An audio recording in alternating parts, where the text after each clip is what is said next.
people like you, financial planners, anyone in the financial space has a incredibly intimate window into someone's relationship with themselves, all aspects of their life. And I would argue it is one of the most intimate relationships that anyone has. You have a view into so many facets of someone's life, and you have the ability, whether you realize it or not, to really change the trajectory of someone's life.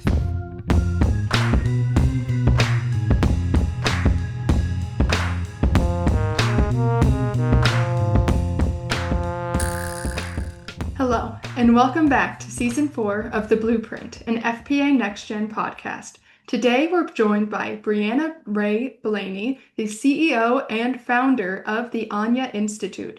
She shares with us how, as financial planners, we get to sit in the privileged position of being a guide through the life our clients wish to design for themselves, and how curiosity, consistency, and implementing daily practices can help you improve the ability of giving advice. Take it away. All right, Breanna, thank you for joining us on The Blueprint, an FPA NexGen podcast. I think we're going to get into some fun stuff here, a different side of finance. So tell me what money means to you. Thanks, Mike. I'm really excited to be here with you all today. Money to me is a tool, and it's been fascinating to watch my my own relationship with money evolve and to really study, honestly, the evolution of money and what it is and what it means to me. But money to me is a tool. Money at its core, it is a human invention. It's pretty wild to think that we as human beings created money, 2,600 years ago.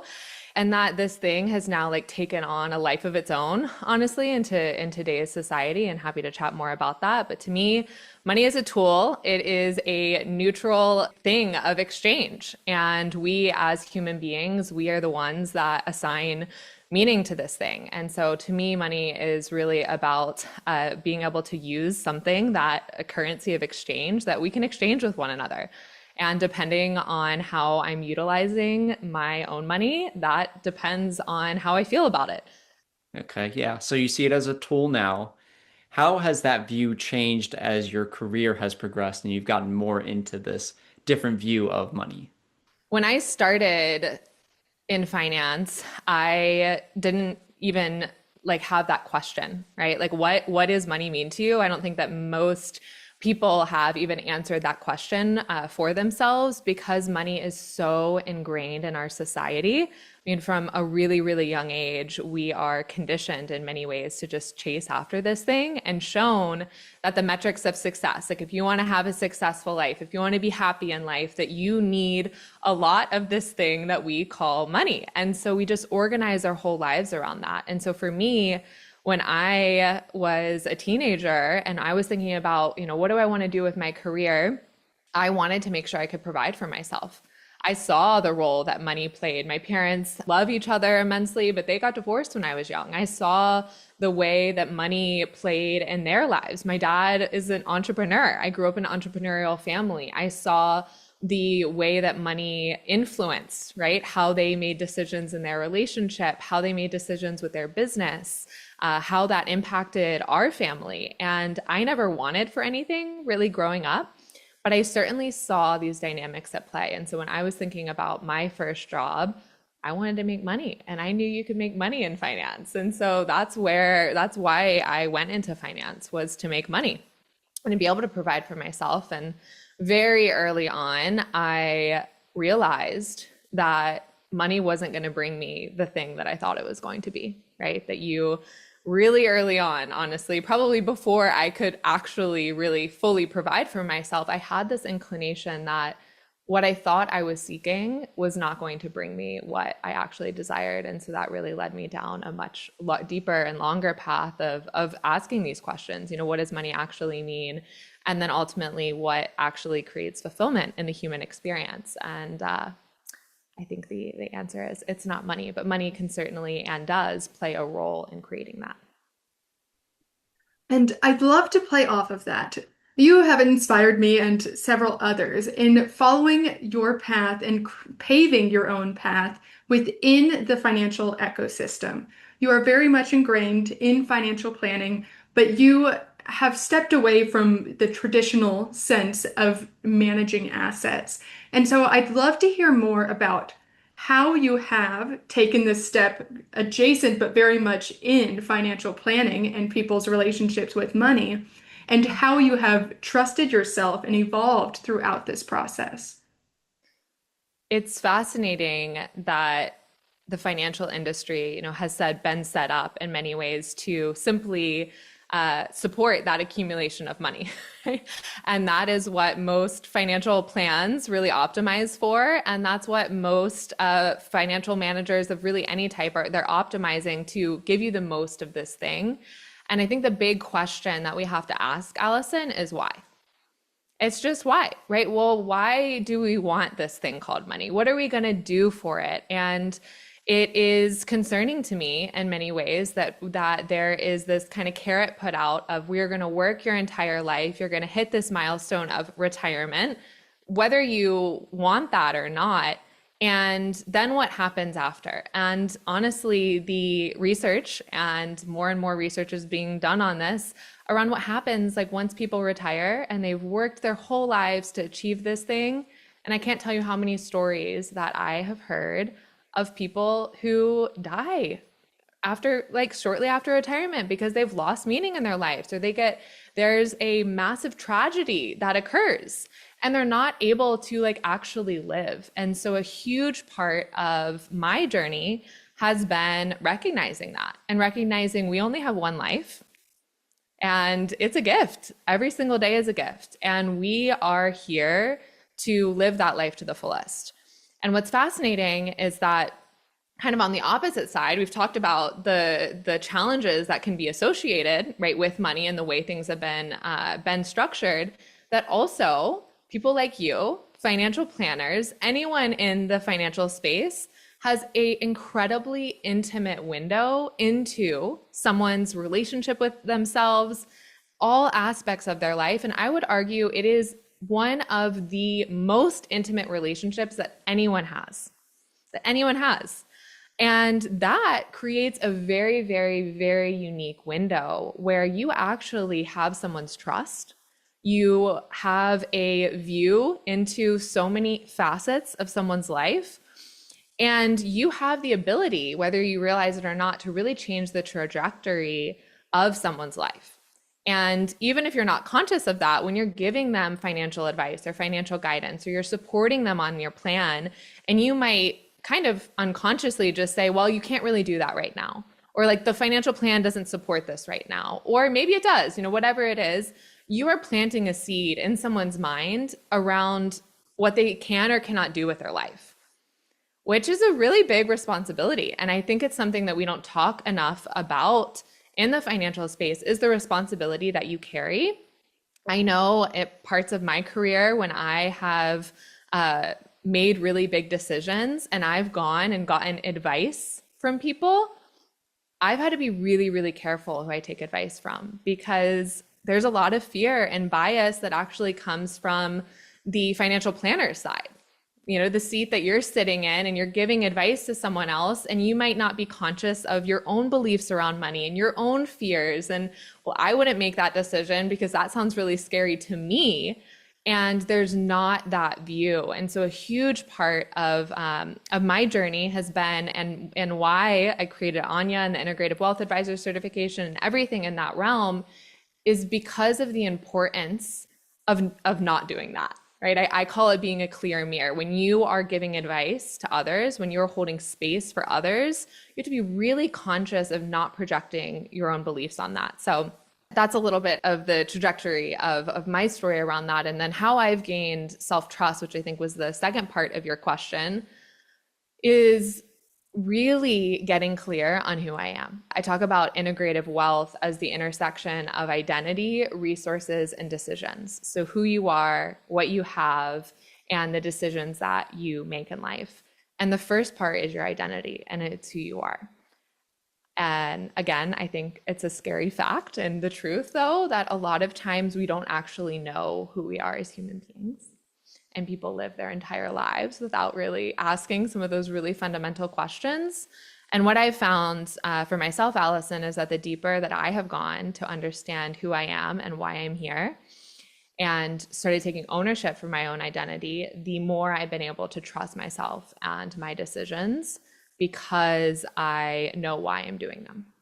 Because our audience is full of aspiring financial planners, newer financial planners, what tools have you activated in your own life that you might have wanted to start earlier on in your journey into financial planning to help with identifying what your identity is and help get rid of some of that head trash of projecting your own experiences onto clients? I'll answer that in two parts. The first on really just like your own identity and getting really clear on that and confidence, and then I'll go to part two of that. So on just really getting clear on who you are, it sounds simple, but the biggest thing is like one, curiosity. Like it's just starting to ask the question and like be curious about the things. So much of our lives, we don't realize how much like we're running on autopilot, or we are operating on what everyone else thinks we should do or what we think the standard path should be. And once you just like plant the seed of curiosity, why did I choose my profession? Why am I living in the place that I am living in? Like why I'm in the relationship? Why do I think that I need to live here or have this, whatever it is? And from a place of non-judgment, just being curious around that, you might begin to kind of get some of that awareness of, okay, I'm actually designing my life from my own choices, or maybe I've been designing a lot of this because my parents wanted me to be in this profession, or they wanted me to live in this city, or my friends, or whatever it is. And this happens at all stages and seasons of life, early on versus much, much older. I've seen it at all stages. And so getting curious, I think, is really, really key. And then the second is finding some sort of practice that works for you, because this journey is a lifelong journey. Like I'm still on the journey. We are constantly, you don't just arrive one day and say, I know exactly everything about me, right? Like you never do. I'm always like every single day finding out new things about myself and understanding more of who I am. That is something that requires a daily practice and daily habit. So that is what I would highly recommend. What is that for you? I'm a big meditator. Meditation has been a massive part of my life. And so that has been my primary practice, has been through self-inquiry and self-study and meditation, and a lot of more, I guess you could say, Eastern traditions of yoga and Ayurveda and Vedic philosophy and things like that. But that doesn't have to be for everyone, right? It can look, I'm going to go on a 5-minute walk and just have some space for myself. I am going to go out in nature and just sit for a few minutes in silence. Like today, we are just bombarded with so much noise, so much information. I mean, the stats are insane of how much information we consume. We consume the equivalent of almost 16 movies a day, 64 gigabytes of data, and you can't physically watch 16 movies in a day. It's insane. So it's like, no wonder you feel confused, you feel stressed out, you're not sure where you should be going. Very natural, very normal. I don't think I know anyone who wouldn't be feeling that way given what we are kind of exposed to on a day-to-day. But that is still your responsibility. And that means like you have to find practices that are going to allow you to step away from all of that noise and to connect with the clarity that you seek. And so having some sort of daily practice, whatever that looks like for you, and it can be simple, and start with curiosity. Like just start with getting curious. And oftentimes that process can be a little confronting when you're first doing it for the first time. And that's also really normal and really natural. Stick with it, see what comes from it, and stay consistent with it. So that was part one of the question. The second one was around how do you be more of a clear mirror, as I said, for your clients. How do you kind of step out of that place of potential projection into just really holding a container where someone can really make decisions for themselves? And so this is a much larger kind of framework I teach around relational intelligence. Like, right, how do we really deeply connect with other human beings, and how do we be this clear mirror? But to give just a couple places to start, the first is that you are not the fixer. and you are not responsible for anyone else's life. I think, again, in financial planning, particularly, you want to have the answers, right? Someone's asking you a question and you want to say, like, I know X, Y, Z, and here's the answer. But the truth is you don't often know the answer, right? You can help guide and give a scenario, and you can do that stuff. And all of that is helpful. It's very helpful. But to put that responsibility on yourself actually does a disservice to everyone in the equation. It puts a lot of responsibility on you that you're supposed to tell someone what they're supposed to do with their life. And also you don't know. And so it's the first switch is moving from I am a fixer and a solver of your problems to I am a guide that is here to help be a reflection and to arm you with tools and wisdom and knowledge and all of that good stuff and all of the financial technical aspects as well that are highly important. But that's my role. And so again, in a live client meeting, when someone asks you a direct question of like, well, what should I do? It's the pause and then actually reflecting back to someone, what do you think you should do? Now, if you were to make this decision for yourself, what would you say? And so it's much more about a line of inquiry to help someone answer that question themselves versus telling them what it is, because the truth is you don't know. Every single individual is unique. And then the other big aspect I would suggest, and again, it kind of goes with the first one of creating space for yourself, but is making sure that you are doing this work yourself. I'm a firm believer that if you are guiding someone around their money, if you are interacting them with any way around their decision-making around money, you better have answered the question of what does money mean to you yourself? What does wealth mean to you yourself? Right? What have stories have you been running in your life around what these things mean? So then you can be aware of it. Right? I used to view money as a source of control. And I have a whole, narrative work through around, I didn't want this thing to control me. Right? I wanted to be free from this thing. All right. And I can be aware if someone's telling me a story about something in that realm. I've done a lot of work on it, so I don't find myself like kind of getting in that sensation in my body. But oftentimes you can feel a sensation in your body, right? Someone tells you that they're going to quit your job. They're going to quit their job. And the financial plan like does not support it, that you think it's a terrible idea. And then like you just get a pit in your stomach. You're like, oh my God, I can't, don't do it, right?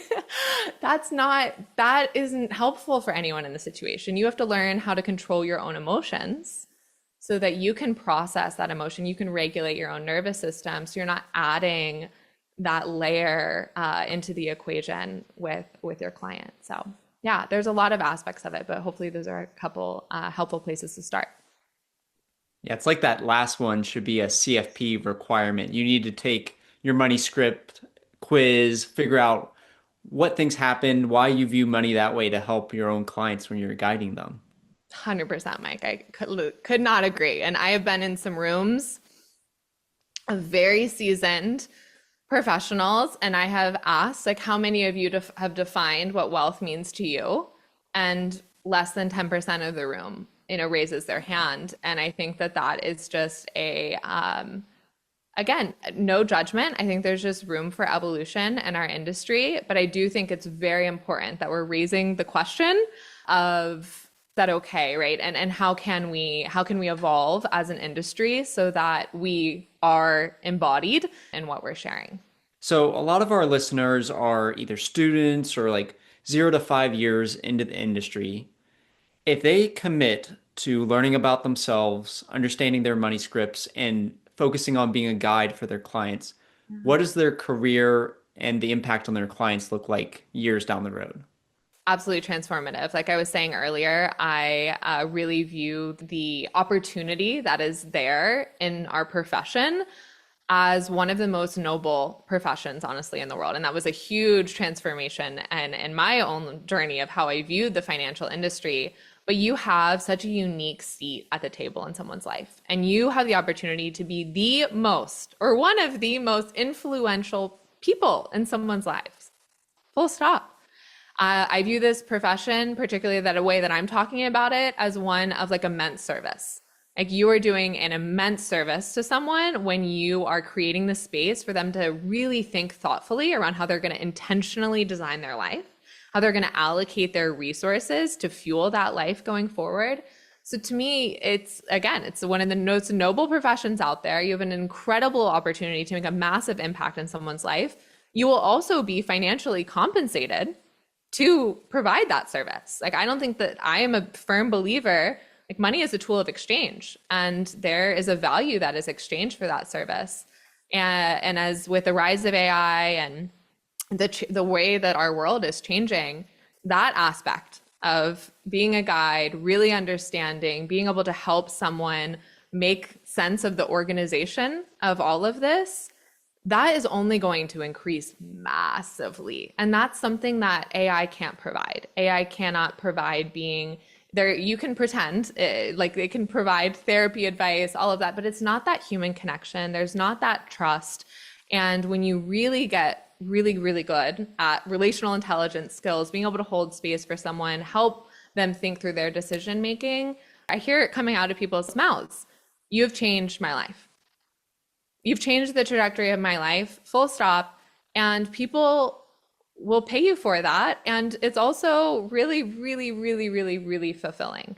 And so to kind of put a pinpoint on your question, Mike, is your career, if that's something that it sounds exciting to you, I think you're going to be able to build a massive practice and be able to provide for yourself in whatever way that means to you. You have a lot of autonomy, I think, and flexibility in terms of where you work, who you work with, all of those things.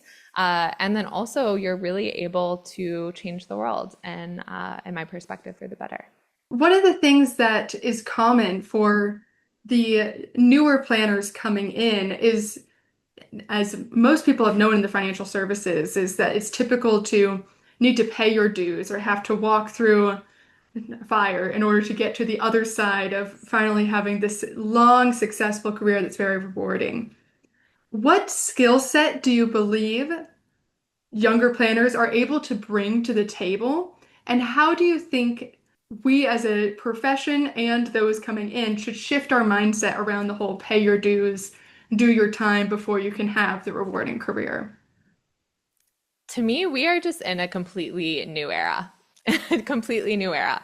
And I certainly think that there is a lot to learn. There's a lot to learn, and I view myself in this as well as, like, I'm constantly learning from others, and I'm constantly learning from people who are older than me, but also younger than me.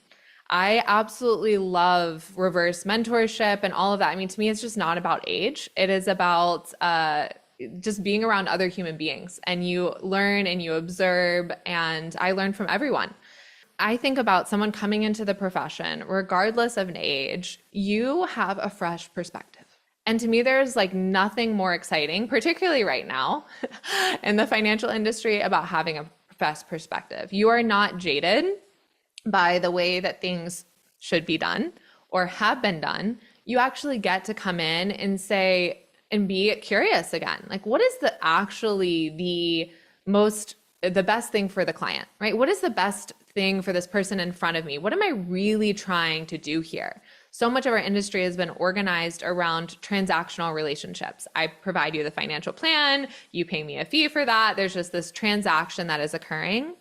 And integrative wealth and everything in this next evolution of financial advice, to me, is about creating transformational relationships, transformational outcomes for people.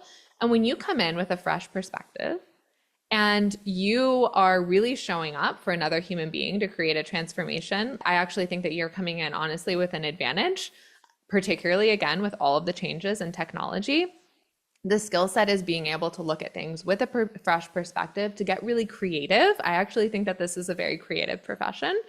Again, maybe not a very popular opinion, but I would argue that there's a lot of creativity that goes into this, and that can go into this. And so to me, that is your opportunity. And I would encourage you to really take that lens, right? And get curious about whether you're in a firm and you're kind of being like, okay, I need to climb the ranks here, or whether you're starting your own practice. How can you do it a different way? And not be so set around how it was done, because we are in, I think, a big moment of change. So you've got your hands in a lot of different businesses. You got a podcast, CEO. What's your mission with all of these different facets of expanding just your influence on changing the way people see money and work as advisors? I've spent a lot of time, with this question, and at the core of it all, Mike, I really see my mission as the world is helping reconnect people and humanity to the core of who we are, right? Really answering that fundamental question, like, who are we? Who are you? And helping us systematically evolve as human beings from more of these survival-based tendencies that even now it feels like a lot of the world, we find ourselves in a lot of this survival, tension, fear, division, war, and ultimately to a place of more harmonious creation. And so all of my business ventures, whether it is podcasts or integrative wealth or things that we're doing at the Anya Institute, meditation, is all around how can we evolve as a human species? How can we evolve the human system, the human operating system, our consciousness, all of that, particularly within integrative wealth and within the financial sector. Again, I think that this is one, I sat with that question for a long time. Like, where is the place that you can make the most impact? How can you really evolve how we organize the human system? Wealth. I mean, to me, money and wealth is the prime. And it's I don't think it's the answer that a lot of people would come to, but to me, it really is that we have such an opportunity in the financial space to help people evolve how they see themselves and evolve how they view their life. They might be coming in because they're asking, can I buy a home? Right? Or can I buy a second home? Can I pay for my kids' college?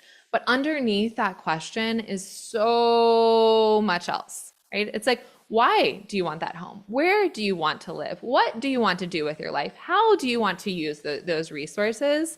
And when you start asking those deeper questions and you start getting really curious with another human being around how they want to intentionally design their life, and yes, use money to support that, it's a complete reorientation. And in a big aspect, it is a lot around your own mindset and how the human functions and what we value and how we see the world. So that's my bigger mission, and my bigger mission of how it relates to wealth. And I just, again, think the opportunity that we all have to contribute to that as well.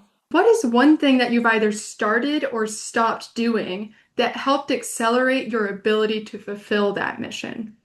I started meditating over a decade ago, and it completely transformed my life. And early in my career, I had some fits and starts with it, and starts and stops. But really, it goes back to what I was saying about having some sort of daily practice. Everyone that comes through the Integrative Wealth Advisor Certification, we have commit to a daily practice of some sort, because I believe it's just so important to be able to hold space for others and to be able to be that clear mirror. And a lot of that is because of my own experience. When I started meditating, it completely opened my eyes to a new way of living and operating and being. I didn't even recognize that existed, right? It opened my eyes to be able to ask the question of what I actually really want. It's kind of a confronting question. A lot of people get asked, what do you really want out of life? And maybe it actually isn't something that you've really thought about before. So the practice of meditation helped me evolve that. It also helped me evolve my own mindset. It helps me every single day in my business. I view meditation differently from, it's not a way to escape reality, but it's actually a way to evolve your own reality. So I create through meditation whenever I come across self-doubt or whatever it is, right? I don't believe I can do this, or I'm feeling really challenged by this emotional situation came up. I process my emotions through meditation. It's been such a fundamental tool in helping me stay on track and remember why I'm doing it. I actually told myself that I wasn't allowed to start the Anya Institute if I was not meditating every single day. We have to have some sort of system and structure in place to have that question of, am I getting off track? If I'm losing this? And then something I actually stopped. I've stopped drinking. I stopped a lot of things that I felt like I had to do to fit in. right? I mean, I know when I came into finance and when I was working, it was just like, that was a huge part of the culture. And I'm not against drinking at all. I'll still have like occasional glass of wine, but it's just not feeling like I have to do anything to fit in. It's just like, no, actually drinking to me is not supportive for my body. It was hurting my health, and it was like inhibiting my ability to be creative the next day and really like pursue what I wanted to do. So why am I doing this thing? I need to say no.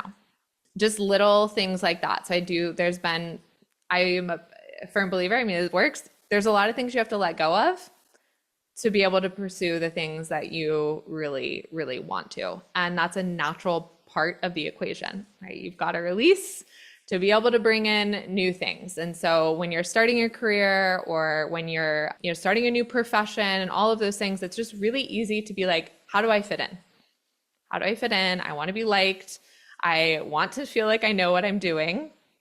And that's natural. That's part of the human experience. But I am a firm believer that when you stay true to yourself and like stay true to your values, that is what is going to create success in all the ways in the longer term. So if you had to put together let's call it a morning ritual for a new advisor, and let's just say 20, 30 minutes max, what would you instruct them to do?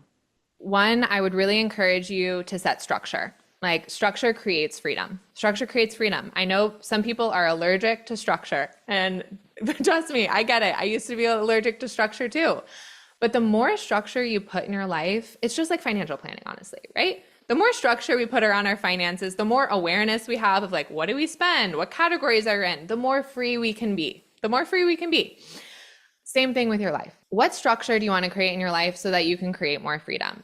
Wake up at the same time every day, the best that you can. Go to sleep the same time, at the best time you can. Our bodies are meant to work in rhythm and in harmony. Just like the sun sets and the sun rises every day, like your body, you're a part of nature.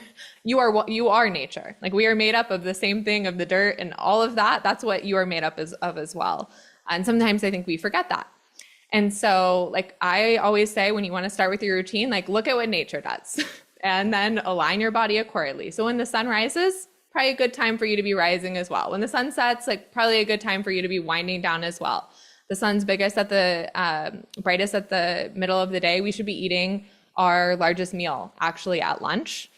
Our digestive fire and energy is strongest at the middle of the day. We often do that at dinner. It affects our sleep, and then we don't have as much energy in the morning.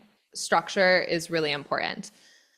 For a practice in the morning, I recommend, like you said, a 20 to 30 minute practice. I think that feels feasible for most people. And if that feels like too much, start with 5. Like start where you are, meet yourself where you are. I always say that consistency is more important than having the amount of time. Like if you woke up and took 5 minutes for yourself every morning, that is better than just like starting and stopping, the yo-yo approach. So I'm like, consistency first. In that 30 minutes, I recommend starting with 5 minutes of movement to some degree. And I say like, don't get lost in what type of movement it is. You can just do like organic movements with your body. You can do a little yoga flow if that's something that you know.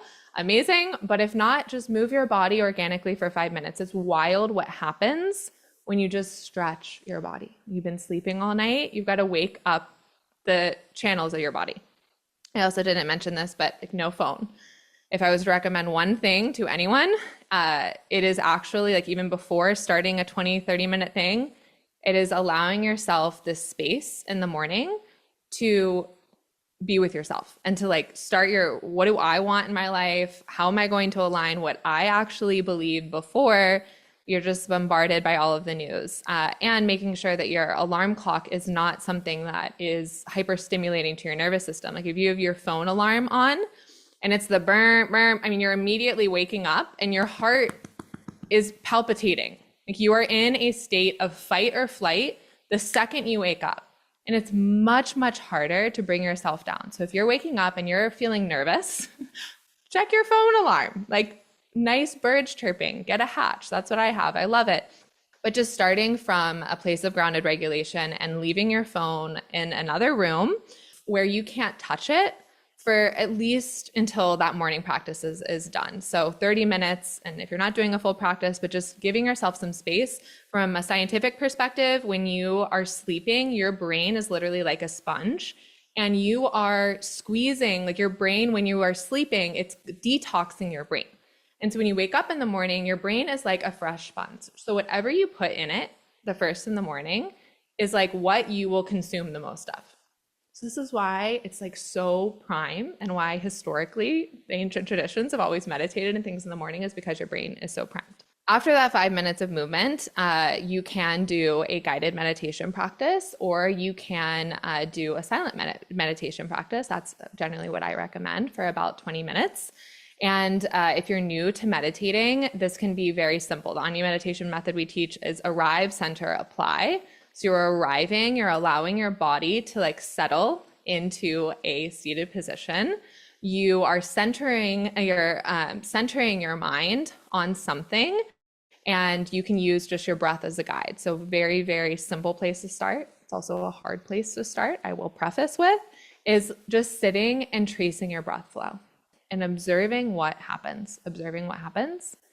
And then eventually you will realize that your mind, I call it your outer mind, your thinking mind, and your inner mind, which is more in the seat of your heart or your soul, or your seat of your more innate intelligence. And you'll kind of be able to start discerning what that is over time. You'll begin to start resting in that place and actually be able to apply your mind to things. And then the last 5 minutes, I recommend some sort of integration practice. And what I teach is a 3-1-3 framework. People have found this very, very helpful. And the thing is, grab a sheet of paper, a journal, and you write down 3 things that you're grateful for. So you're grounding in what is already present in your life, 3 things that you're grateful for. 1, you set your intention for the day. Where do you want to head for that day? Like, what do you want to bring to this day? Just like money, energy in the day, like how are you going to utilize like the life force that you have, that amount of energy in the day? You get to choose. So set an intention. How are you going to use it? You're going to be open. Are you going to bring this energy of connectivity? Whatever it is. And then the last is 3 focus points. So we talked about the world is trying to drive you in a quadrillion different ways, directions. Your energy, the second you step out of your bedroom or you pick up your phone, is going to be dispersed. So setting 3 focus points. Where do you want to focus your attention? And that is your guiding force. I do this every morning. There's some science of like journaling and writing can be very supportive, fan of that, but you can also type this, put it on a sticky note on your computer. You look at your focus points, you like look at your intention. It's just so easy to go adrift, and that can help bring you back. Maybe a little longer answer than you were looking for, Mike, but I went there. You opened the door. It's something I feel passionate about. Thank you so much for sharing. I'm learning stuff from this. I'm going to go implement this morning routine. So that is wonderful. Breanna, thank you so much for sharing everything today. Is there anything that you want to make sure that we didn't cover that you want to make sure that our listeners know? I would re-emphasize the point that you just have such an opportunity to really make a difference in people's lives. And I would really encourage you to surround yourself with people, with resources, with places of learning that inspire that type of way of being. We are so influenced by our community and just the things in our environment. So I would really encourage that. And I would also really make sure that you are asking yourself, right? Like, what does wealth mean to you? What does money mean to you? And for most people, wealth does not equal money. When you really ask that question, what does a wealthy life mean to you? And so that is what I would really be asking yourself to focus on, right? If you wrote down a definition of wealth that is different than just wealth to me equals money, how are you as a guide and in this profession, like how are you helping your clients get there? And that is what I would really encourage. And obviously that is what we're doing big time at the Anya Institute and with the Integrative Wealth Advisor Certification. Awesome. Love an episode that's got a little bit of homework items for the listeners. So thank you so much for being on the podcast today.